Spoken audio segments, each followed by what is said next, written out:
Mına Oş şаарында эвакуаторлар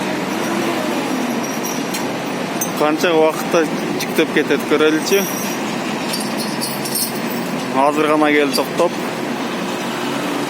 машинаны илип атышат.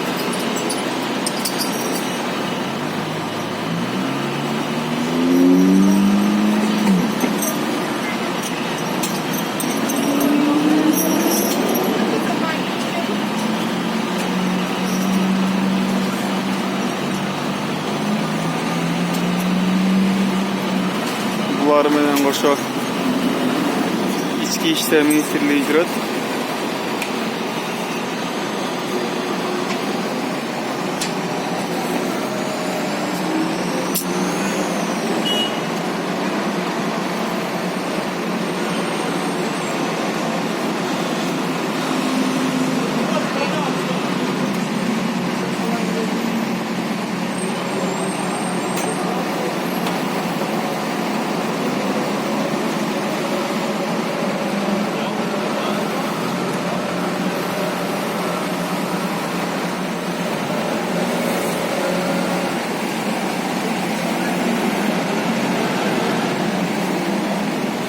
Maki çıkıp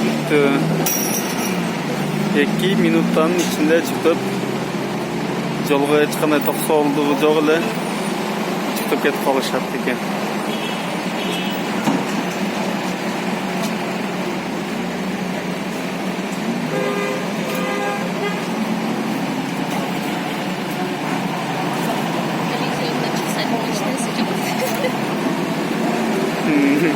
Baykuş maçların egesi magazinden çıksa çok deyin maçnası.